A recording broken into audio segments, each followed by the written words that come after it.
بسم اللہ الرحمن الرحیم۔ میں ہوں آپ کا رضوان محمد آصف۔ سب سے پہلے دعا کو ہے کچھ روز قبل جو لاہور میں ناز گلی میں دھماکہ ہوا تھا، ان کے لواحقین کے ساتھ ہم تعزیت اور غم میں برابر کی شریک ہیں۔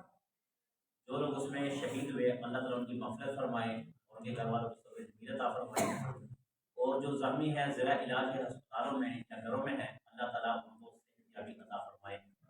آئے سماعت فرمائے سوالات اور جوابات کی۔ جی محترم حدیث صاحب، میرا سوال یہ ہے کہ جیسے کہ ہم نے پڑھا کہ حضرت علی رضی اللہ تعالیٰ عنہ اور حضرت امیر معاویہ رضی اللہ عنہ کے درمیان جنگ ہوئی، دونوں صحابی ہیں، دونوں کے درمیان جو جنگ ہوئی ہے، جو صحابی فوت ہوئے ہیں، شہید ہوئے ہیں، تو کیا دونوں جنت میں جائیں گے؟ کیونکہ دونوں کی جنگ ہوتی ہے تو کوئی نہ کوئی ایک غلط ہوتا ہے۔ محترم سامعین کرام، حضرت علی اور حضرت امیر معاویہ رضی اللہ عنہ کے درمیان جو جنگ ہوئی وہ جنگ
اترا نا، مکمل ہو گیا تھا۔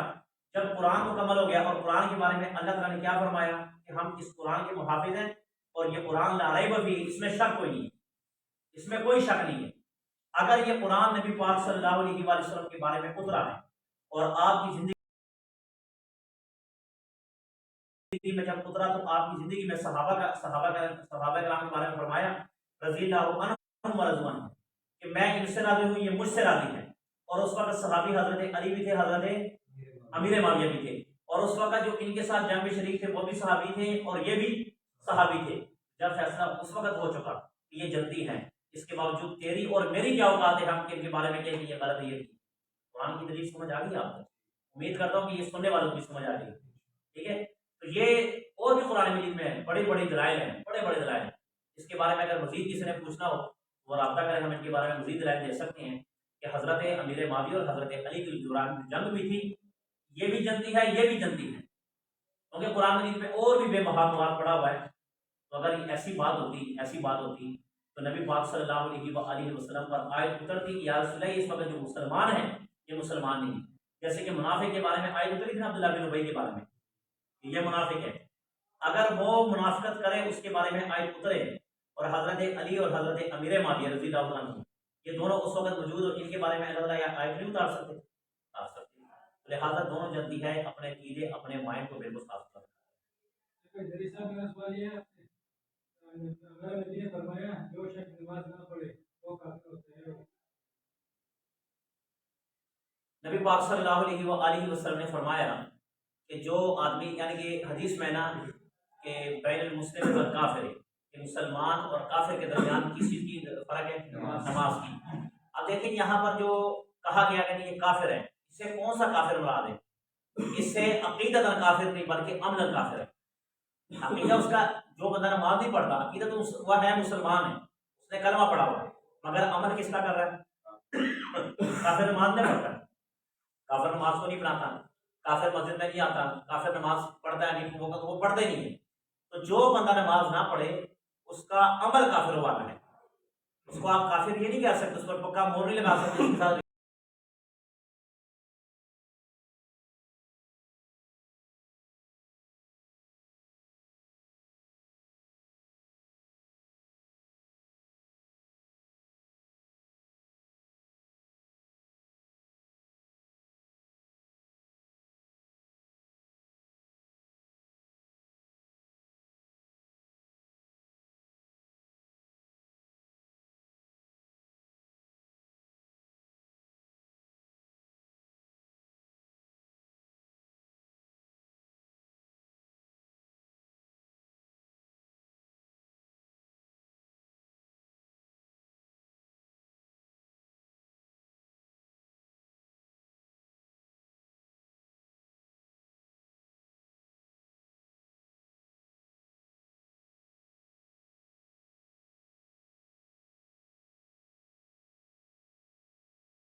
زمین کی وجہ سے اس نے بخشے نہیں جانا. ہمارا گھر قریب ہے، ہمارا گھر قریب ہے، میں آپ کو ایسے کئی. اب دیکھو یہ تو بے وفائی نہ، میں بات کرتا ہوں، رہتے آپ لاہور میں اپنا مردہ وہاں بھی چھوڑ کے آتے ہو، اور نبی پاک صلی اللہ علیہ وسلم نے یہ فرمایا کہ اپنے مردے قبرستان جایا کرو. تو آپ نبی پاک صلی اللہ علیہ وسلم کے فعل سے ہٹ کر اتنی دور لے کے جا رہے تاکہ ہم اس پر جائیں، یہ تو غلط ہے، شریعت کے بالکل سراسر خلاف ہے، سراسر خلاف ہے. اس بارے میں اگر کوئی کہے نا یہ جائز ہے، جائز بالکل قطعا جائز نہیں. جب اللہ کے نبی نے فرمایا کہ اس کو جلدی کرو دفنانے میں، تو نبی پاک صلی اللہ علیہ وسلم کی قول افضل ہے کہ خاندان والوں کا افضل ہے؟ اللہ کے نبی کا قول افضل ہے. اور جب اللہ کے نبی نے فرمایا کہ اپنے مردوں کے پاس جایا کرو، وقتاً فوقتاً جایا کرو، جب ٹائم ملے قبرستان جایا کرو، جو آپ نے دفنایا اس کے لیے کچھ پڑھا کرو. تو آپ مجھے بتاؤ اتنی دور آپ نے جا کے دفنا دیا، جب آپ کو کہیں گے وہاں پہ جاؤ تو آپ کو کوئی نہ کوئی بہانہ بنا لیں گے، ہمارے پاس کرایہ نہیں ہے، ہمارے پاس ٹائم نہیں ہے، وقت نہیں ملتا. تو یہ تو آپ اس مردے کے ساتھ دشمنی ہے، یہ تو میں کہتا ہوں اس کے ساتھ عداوت ہے. جتنا قریب آپ کی قبرستان ہے اتنا اس کا قریب دفناؤ، تاکہ آتے جاتے آپ کا چکر لگے، آپ کا دل نرم ہو کہ میرا بھائی بہت ہوا ہے، مجھے بھی ایک دن یہاں سے جانا ہے، میرا باپ دنیا سے گیا ہے، مجھے بھی ایک دن دنیا سے جانا ہی جانا ہے. یہ وہ مثال ہے نا، ایک پٹھان بھائی تھے، ان کی کوئی فوت ہو گیا، ان کو کہا کہ یہ ان کو یہاں پہ نا پشاور میں لے کے جا رہے ہیں. اس نے کہا کہ اس کو ہم پشاور سے لے کے جا رہے ہیں، اس کو پنجابی نہیں آتی. اس نے کہا پنجابی سے کیا مراد ہے؟ اس نے کہا لاہور میں پنجابی فرشتے آتے ہیں، وہاں پہ پٹھان فرشتے آتے ہیں. تو شاید اگر یہ لوگ یہ سمجھتے ہوں، مگر نہیں، فرشتے رہے گی، جو فرشتہ آئے گا وہ عربی آئے گا، اور جو سوال دینے والا آئے گا اللہ تعالیٰ آٹومیٹکلی اس کو عربی سکھا دے. محترم حضرت صاحب، میرا آپ سے سوال یہ ہے کہ نماز پوری کیوں سب سے بڑی عبادت ہے؟ نماز کو سب سے بڑی عبادت اس لیے کہا گیا، سب سے بڑی نماز کی وجہ ہے کہ اللہ کے نبی نے فرمایا الصلاۃ معراج المومن، کہ نماز جو ہے یہ مومن کی معراج ہے. معراج سے کیا مراد ہے؟ قرآن، حج، زکوٰۃ، نیکی. کوئی بھی آپ نیکی بات کریں نا اس کے بارے میں یہ نہیں کہا گیا کہ یہ ایسی نماز ہے کہ آپ اللہ سے گفتگو کر رہے ہیں. واحد نماز ہے کہ اس کے بارے میں نبی پاک صلی اللہ علیہ وسلم نے فرمایا کہ جب بندہ نماز پڑھتا ہے نا گویا کہ وہ اللہ سے ہم کلام ہو رہا ہے، اللہ سے باتیں کر رہا ہے، اللہ کو اپنا دکھ سنا رہا ہے، اور اللہ اس کا دکھ سنتے ہیں. اور نماز کے بارے میں یہ بھی کہا گیا کہ نماز کے بارے میں اللہ کے نبی نے فرمایا کہ جو بندہ نماز پڑھتا ہے قیامت کے دن اس کی بخشش کا ضامن ہے. نماز کے بارے میں یہ بھی کہا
بیوی حضرت علی کی کیا لگی؟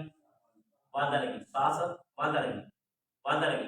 اور ویسے بھی اللہ کے نبی نے فرمایا کہ ازواجہم و امہاتہم و ازواجہم، کہ جو میری بیویاں ہیں وہ امت کی کیا ہیں؟ مائیں. اور حضرت علی امت میں آتے کہ نہیں آتے؟ اچھا آپ جتنے بھی بیٹھے ہو، جتنی آپ کی عمریں ہو چکی ہے بچپن سے لے کے ابھی تک، آپ کی ماں کے ساتھ لڑائی ہوئی کہ نہیں ہوئی ہے کہ نہیں؟ بحث ہوتی کہ نہیں ہوتی؟ ماؤں کے ساتھ ہوتی کہ نہیں ہوتی؟ اچھا مجھے بتاؤ، آپ اپنی ماں کو غلط کہو گے؟ حضرت علی نے تو کبھی بھی نہیں کہا کہ ہماری ماں غلط ہے. حضرت علی نے کبھی بھی نہیں کہا. اور اگر آپ کہیں کہ حضرت علی نے کبھی کہا نہیں ہے تو لڑے کیوں ہیں؟ تو پھر یہ سوال میرا آپ سے بھی ہے کہ اگر آپ اپنی ماں سے لڑے تو کیا اپنی ماں کو غلط کہو گے؟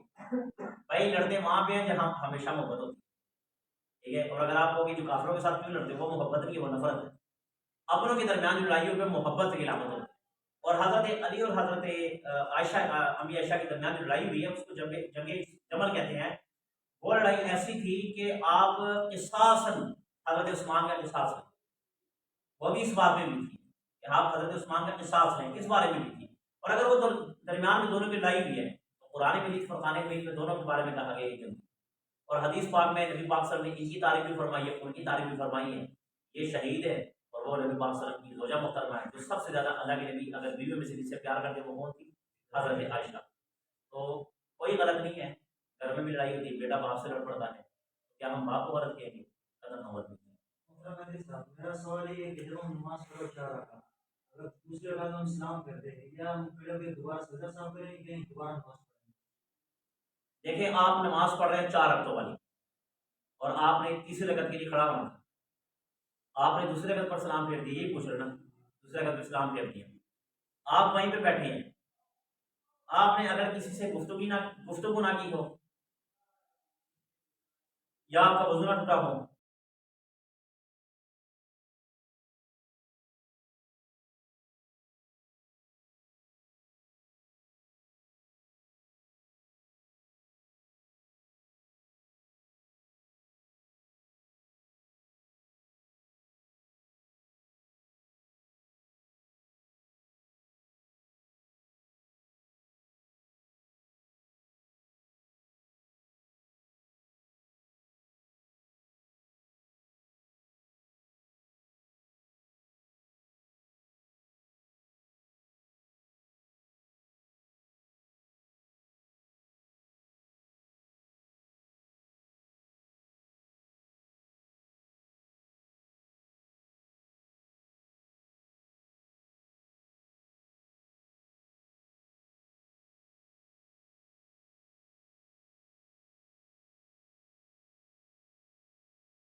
یعنی کہ کہنے کا مقصد یہ ہے کہ ایک آدمی کو احتلام ہو گیا اور وہ اٹھا، اس نے دیکھا کہ ٹائم نماز کا جا رہا ہے، کچھ وقت ہے، تو کیا میں پہلے غسل کروں یا نماز پڑھوں؟ یہاں پر شریعت یہ کہتی ہے کہ نماز نہیں پڑھ سکتے، کیونکہ ناپاکی میں عبادت سے منع کیا گیا. ناپاکی میں آپ ذکر کر سکتے ہیں، ذکر استغفر اللہ لا حول ولا قوت الا باللہ یہ کر سکتے ہیں، مگر آپ نماز نہیں پڑھ سکتے، عمرہ نہیں کر سکتے، حج نہیں کر سکتے، قرآن کو نہیں چھو سکتے، قرآن آپ پڑھ نہیں سکتے، کیونکہ آپ اس وقت جنبی ہیں. اور جنبی اس کو کہتے ہیں اس کو غسل فرض ہو جائے تو سب سے پہلے غسل کرنا پڑے گا. غسل کرنے کے بعد اگر نماز قضا ہو جائے آپ فوراً نماز قضا پڑھیں، اللہ تعالیٰ کی طرف سے معافی. کیوں کہ غسل آپ نے جان بوجھ کر، جو احتلام ہوتا ہے نا وہ اللہ تعالیٰ کی طرف سے ہوتا ہے، انسان کو چھوڑ کے، انسان کو اس میں اختیار ہی نہیں. سردیوں میں کس کا دل کرے گا نہانے کو؟ کسی کا دل نہیں کرتا. تو جب مجبوری ایسی آ جائے تو مجبوری میں آپ سب سے پہلے نماز کو چھوڑیں، پہلے غسل کریں، اس کے بعد آپ نماز اپنی قضا. محترم حدیث صاحب، میرا سوال یہ ہے کہ شیبی ابن ابی طالب سے کیا مراد ہے؟ یہ وہ سخت سال تھا جو حضرت نبی کریم صلی اللہ علیہ وآلہ وسلم پر اور حضرت فاطمہ رضی اللہ عنہا پر اور دیگر اور بھی تھے جو آپ صلی اللہ علیہ وسلم کی زندگی میں سخت سال تھا. وہ کیا تھا